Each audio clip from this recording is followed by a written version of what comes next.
everybody, welcome back to my channel. Thank you so much for clicking on this video today. If this is your first time here, welcome. And if you are returning, thank you so much for being part of the family. Your likes, comments, subscribes, and your watch time means a lot to me. It really does help us tiny little stations out on YouTube, so I very much appreciate it. So today you might have some guest stars. Just to let you know, there might be Ziggy the cat and Sunny my dog. So just in case you see a kitty walking around here, that is Ziggy, who I am currently cat sitting for. Today's topic is going to be about Game of Thrones, but specifically Bran the Broken. Or is it Bran the Villain? So I'm a huge Game of Thrones fan. I loved the television show up until season 8, but because this has a lot to do with season 8, I have to talk about season 8. Even though I pretend it doesn't exist. Yeah, but as you can see, I love Game of Thrones. I have my mother a dragon, Tervis. Man, I wish Tervis had a affiliate program. I don't know if anybody does, but I need to repair my poor cup. But I love Game of Thrones, so I'm by no means an expert. I am not like some of these amazing YouTubers out there who have things memorized, and God bless them, they're wonderful. I've shouted many of them out in another video. In the description today, I will link some of these amazing YouTubers that are definitely better than I am. So today I want to talk to you a bit about Bran Stark, aka Brandon Stark. So when Game of Thrones, The Song of Ice and Fire starts, Brandon is, I'm going back and forth here because I don't remember. He's either 8 or 11 because he was aged up in the series. But he was a young boy, so he was the second youngest of the children of Ned Stark and Catelyn Tully. He had also a bastard brother, Jon Snow, even though he was not really considered family because he was a bastard. Bran did not seem very close to his other family members outside of, really anyone.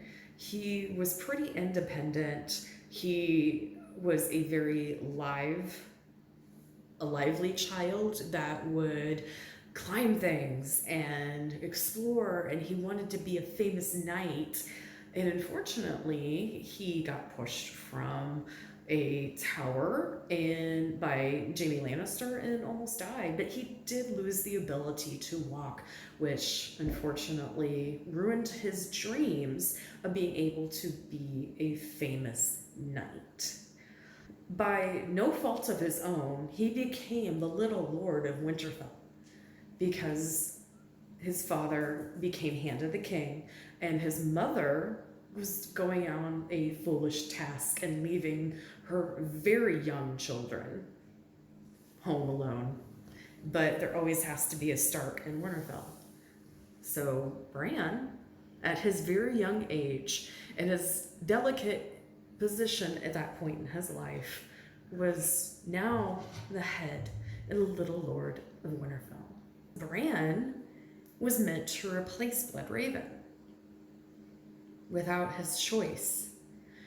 See, this is something that Bloodraven foretold a long time ago, even though his story is a different story. He's a very evil person. But he is the living embodiment of the Three-Eyed Crow, which in essence is someone who knows the entire history of humanity from past to forward And yeah, it's a difficult thing for anybody to have that much information in their mind. So at some point, Bloodraven cracked. It didn't take long for Bran to crack. Bran was summoned there and escorted by Jojen and Mira Reed. Now, on this trip, he had Jojen, Mira, and Hodor, and Summer, his dire wolf. Jojen knew that his life was going to end because of this trip. The more they traveled, the closer that they got, the more depressed and even sick Jojen became. He became sicker and sicker and seemed to give up. By the time that they had reached the Weirwood Net and were with Bloodraven, and Bloodraven was showing Bran things, Jojen was hardly alive. It is theorized that Jojen was sacrificed and murdered and fed to Bran. Bran ate his friend. Just think about that for a moment. As soon as the whole thing happened with the White Walkers and Whites finding them, this is obviously in show only, Bran downloads the Weirwood Net into his brain, thus killing Bran Stark and leaving him an empty shell of a person. He remembers what it was like to be Bran Stark, but he isn't anymore. He's basically just a physical form that used to be Bran. His relationships with everybody basically stopped. He didn't seem to care that Jojen, Hodor, and Summer all died for him, including the remaining of the race that we believe is a remainder of the race of the children of the forest and Bloodraven himself. A lot of people died to get Bran where he needed to be.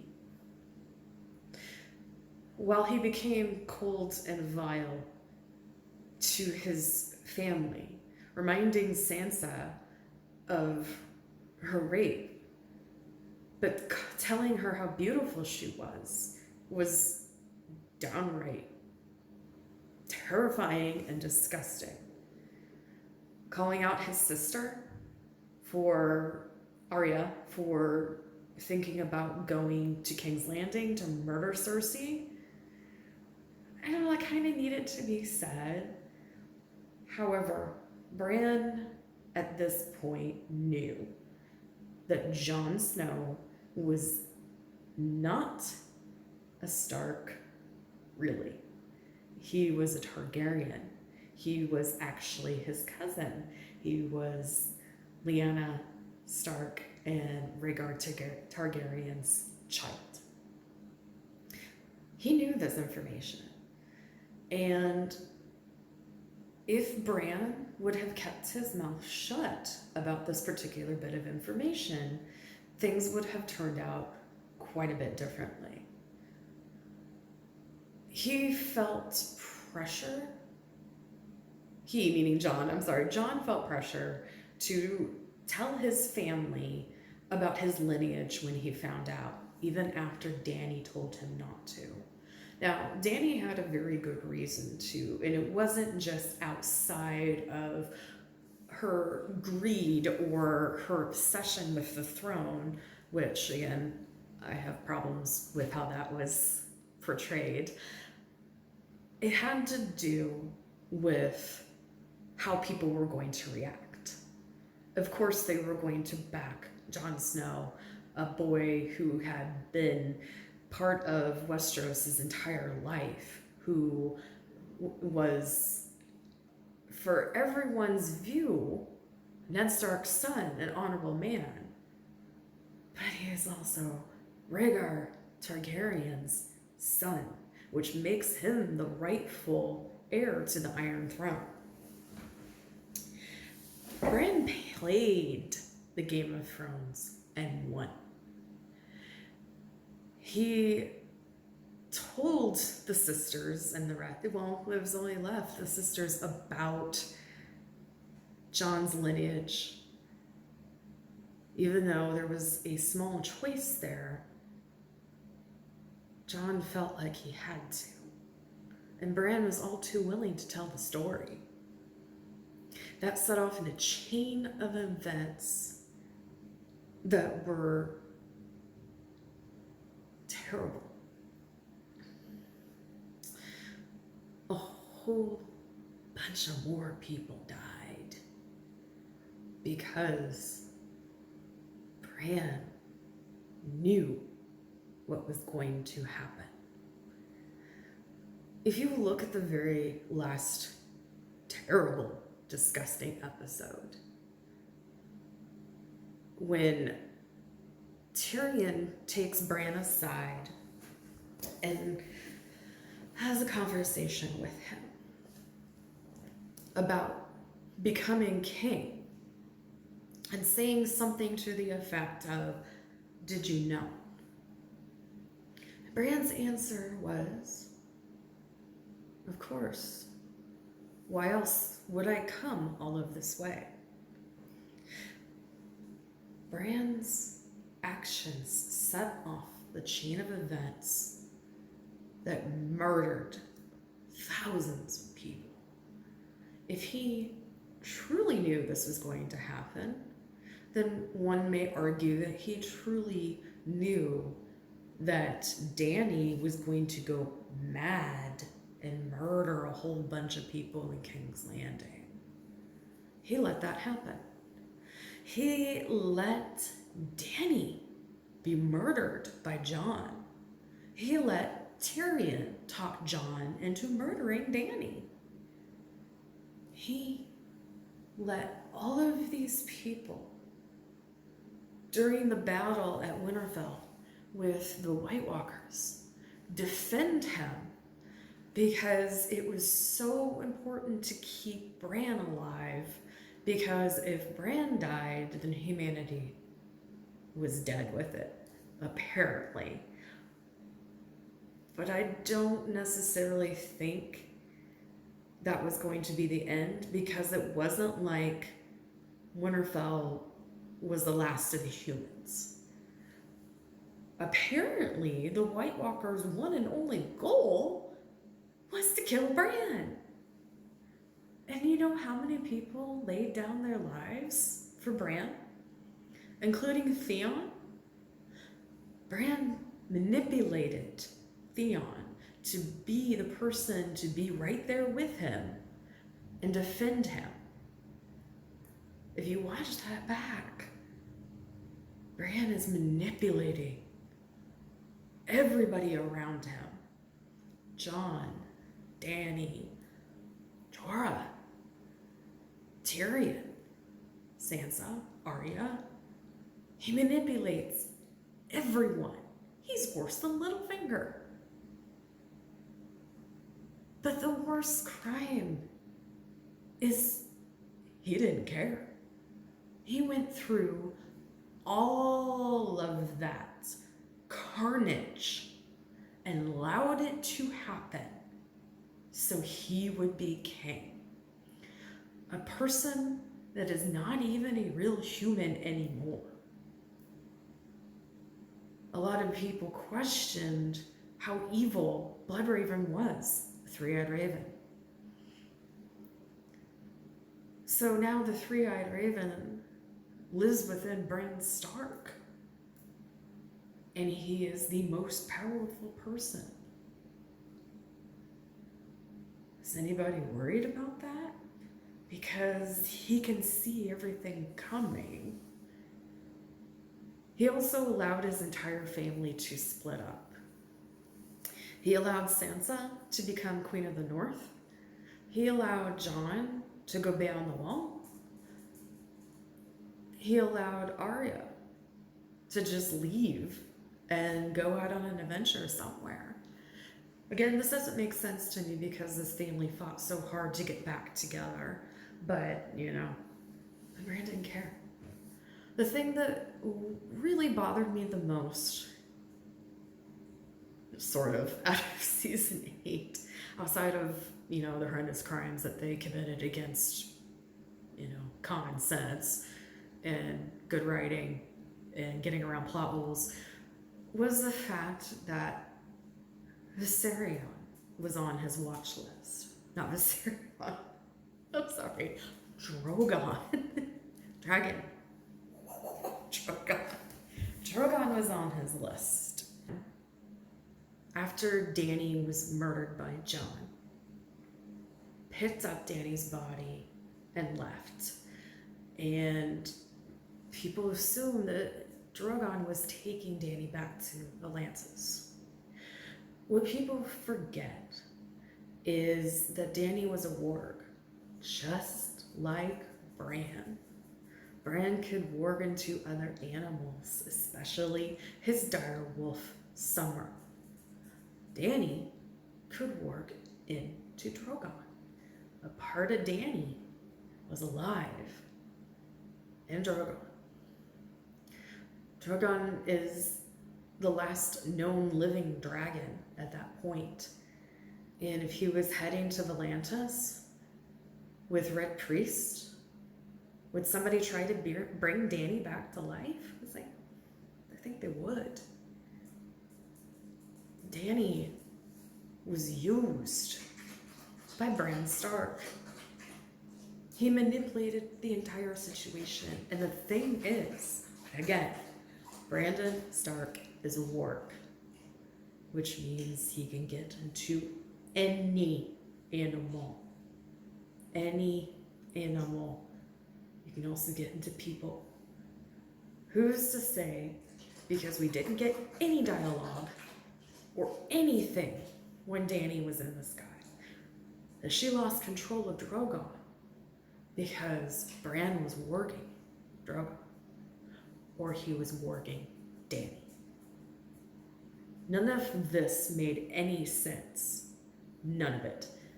Dany would not kill all of these people. And if you watch some other videos that are out there, which I will link to in the description, or at least give you the channel names, the original everything in the show was Dany did not do that. Dany did light up the Red Keep, which is completely expected, but that accidentally set off wildfire. If you go back and look at the episode, there is wildfire in certain places. And the, I believe it's called the FX team, who edited it, had to edit all of the wildfire out 3 days before the show aired. 3. That is on the DVD commentary by the professionals who did it. And unfortunately, they didn't get all of it. And they even discussed how different it was and how basically they had to stay up for 72 hours and change this whole thing. So this whole entire story of Dany going crazy never really happened. D&D dumbasses, pretty much. But the point of this whole situation was to make Dany a villain. But the biggest villain of all was Bran Stark. Bran died. So whatever was left in him, whatever this entity was inside of him, was calling the shots and allowing the most terrible and violent things to happen, all for him to become king. Like I said, Bran won the Game of Thrones. He played better than anybody else. He played better than Cersei. He played better than Jaime. He played better than Dany and Jon. He played better than anybody. And he won because nobody was expecting it. if Westeros was real, I would be really afraid for all of those people because God knows what he's going to do to them. He's not above killing thousands and thousands of people to get what he wants. What's to stop him from mass genocide? Bran Stark is the real villain of Game of Thrones. He is not a hero. Bran the Broken is Bran the villain. What are your thoughts about Bran Stark? Do you think he is a villain? Do you think he's an innocent victim? Leave your thoughts down below, because I'd really like to hear them. All right, everybody, I hope you have a wonderful day or night wherever you are in this world. Remember that every single day that you get is a gift. And you guys have a wonderful day. I will see you later. Bye.